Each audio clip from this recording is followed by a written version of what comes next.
À l'approche de la Journée internationale des droits de la femme, le Bureau international de la femme et de l'enfant réunit experts, étudiants et acteurs de la société civile pour une journée d'études consacrée aux violences psychologiques et aux perspectives d'autonomisation des femmes. Quand une femme est battue, quand une femme, pour une raison ou une autre, n'est pas libre, on ne peut pas entreprendre, puisque la base, c'est la liberté. Cette liberté aussi suppose l'absence de toute violence. Durant cette rencontre, les participants sont sensibilisés sur les différentes formes de violences psychologiques, souvent invisibles, mais aux conséquences profondes. C'est une réalité en Afrique, les femmes ne sont pas assistées. Et vraiment, dans les foyers, on vit des violences psychologiques. J'ai retenu que lorsqu'une femme se prend en charge psychologiquement, ça lui permet peut-être de se focaliser plus sur son activité.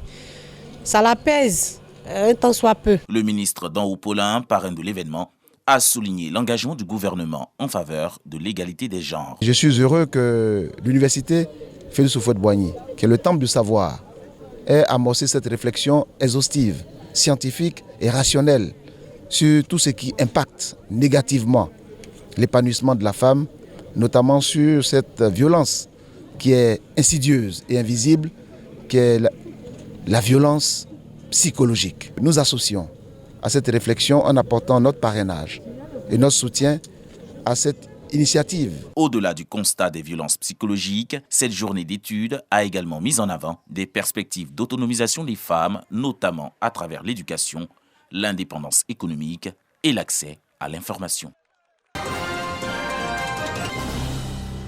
Le député maire de Korogo, Lassana Ouattara, a procédé à la remise de motos quad, de sabots et de radios à la police municipale, renforçant ainsi sa capacité opérationnelle. Cette initiative vise à inciter les usagers à respecter davantage les règles de la circulation. C'est pour toujours le développement de la ville de Korogo, pour rendre nos agents efficaces sur le terrain. C'est les chefs de quartier.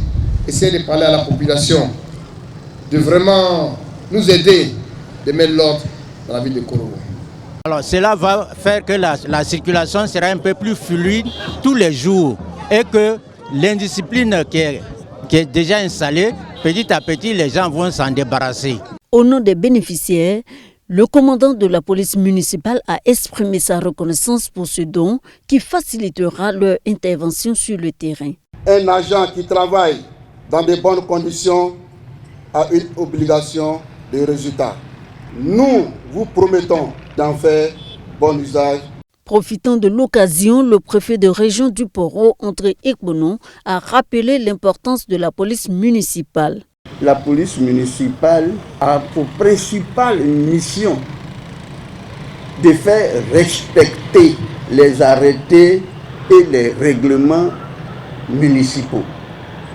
L'annonce de la création prochaine d'une fourrière a été faite par le maire afin de sanctionner les conducteurs indisciplinés. D'autres actions sont également prévues pour consolider la sécurité routière dans la commune de Korogo. Yacine Idriss Diallo pilotera le comité d'organisation locale de la CAN U20. Le président de la Fédération ivoirienne de football s'est fait entourer d'éminentes personnalités du football. Entre autres, Jacques Anouma, conseiller du président de la CAF, Moumouni Silla, ex-directeur exécutif du COCAN CAN 2023, Ousmane Bane, patron de l'Office national des sports. Pour le ministre Adjemetche Silas, le comité d'organisation doit se soumettre à des exigences, celle de mettre en place une organisation irréprochable. Aujourd'hui encore, alors que nous sommes à 53 jours du coup d'envoi de la Coupe d'Afrique des Nations des juniors, chez nous ici en Côte d'Ivoire, ce nouveau cap est le nôtre, tel qu'inspiré par le président de la République, son Excellence M. Alassane Ouattara, afin de léguer à notre jeunesse un héritage durable au cœur duquel le sport doit avoir sa place, toute sa place. Yamoussoukro, Bouaké et Korogo sont les villes hôtes de cette CAN U20 qui aura lieu du 26 avril au 18 mai 2025. Avant de prendre congé du ministre, le président de la FIFA a remis une copie du programme officiel. Nous avons pris, je dirais, les instructions, les orientations et nous allons nous mettre au travail pour offrir aux Ivoiriens la plus belle des CAN de la catégorie U20. 13 pays repartis en 3 poules prendront part à cette compétition réservée aux moins de 20 ans. Les éléphantaux U20 sont logés dans la poule A avec pour adversaire la République démocratique du Congo, le Ghana, la Tanzanie et un représentant de l'UNIFAC.